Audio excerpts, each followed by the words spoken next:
your debit cards or credit cards for repeated auto-debit payments? Have you subscribed to online platforms and have given automatic deduction mandates for every time your plan needs a recharge?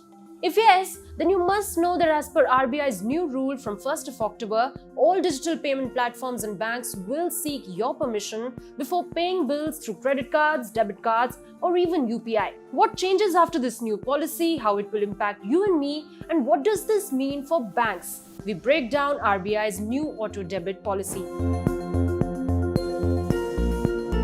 Under the new additional factor authentication rules, a bank is required to send a notification to the customer at least 24 hours before the auto-debit payment is to be deducted and allow the debit only after the customer has confirmed it.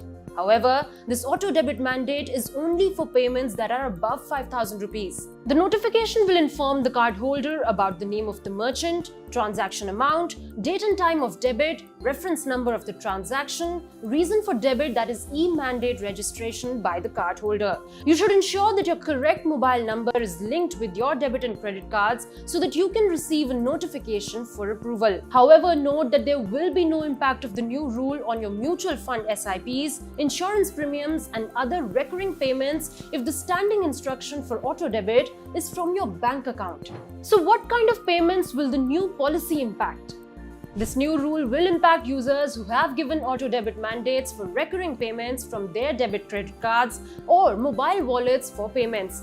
Do keep in mind that additional factor authentication will be required for recurring transactions and not for once-only payments. Any payments made through net banking channels will remain unaffected. This means your regular EMI payments or home loans, auto loans or mobile and gas bill payments using bank websites will not get affected. The issue is only with direct recurring payments on third-party merchant websites. The standing instructions must be for payment from your debit and credit card.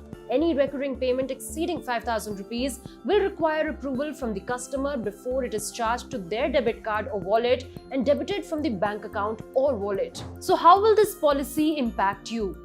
First of all, two-factor authentication is a safety feature and it will ensure you don't make any unapproved payments. Additionally, it will provide an option to either pay or opt out of it. Customers will have to do a one-time registration for third-party payments. Else, customers will have to go to the bank websites and make payments directly. On the due date, OTP or any other authentication mode will be active and the customer will accordingly make the payments. Since all the standing instructions will not be processed, mandate registration, modification and deletion will require additional factor authentication. A large number of credit and debit card users set auto payment instructions for goods and services ranging from electricity and gas to music and movie subscriptions, and the new rules could lead to chaos for millions of users. So, if you have subscribed to services including utility bill payments and insurance premiums that use recurring payments on your credit or debit card, then it will not be allowed from 1st of October. However, existing subscriptions will also not be cancelled. But what is it that changes for banks ahead of this policy? For banks and payment institutions, the new rules pose a major challenge. It will require them to overhaul existing recurring payment flows and maintain standardization for smooth execution of payments.